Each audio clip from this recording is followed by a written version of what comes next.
No doubt you've heard of the man who had the newspaper delivered to his grave every day for 20 years. Well, this is he, Sam Hargis. Not only is this marker Sam Hargis, but this pink granite grave cover is Sam Hargis. Now, Sam Hargis came from England to the United States shortly before the Civil War. He actually serves in the Civil War from Ohio. And again, like many other veterans, after the Civil War is over, he comes to Kansas.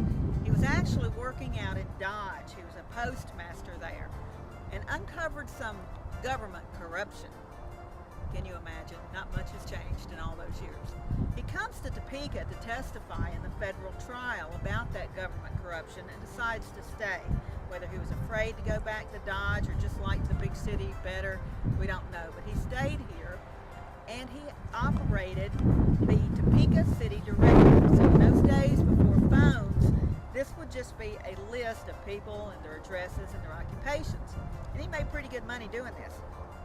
So Mr. Hargis made real good money. He never owned a home. He always lived in a hotel. And he had a housekeeper.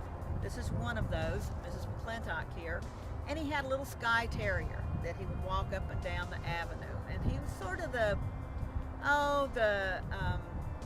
local community chest of the day. Whenever there was a cause, he'd go shake down the merchants for the local women, to fund the library or whatever needed to happen.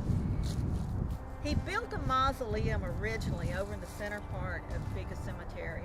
And being from England, he wanted it to look like those mausoleums he'd grown up with. And he planted English ivy when he'd bring water out here and it wouldn't grow. So he got very tired of it and very irked over the fact he couldn't get this ivy to grow.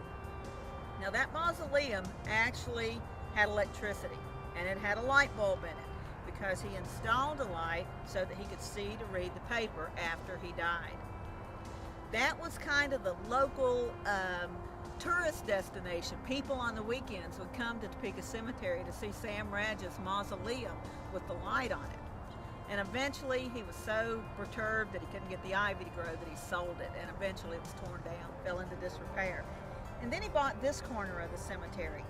And so when he died, the newspaper was in fact delivered to his grave. It was delivered for 2 years to his grave.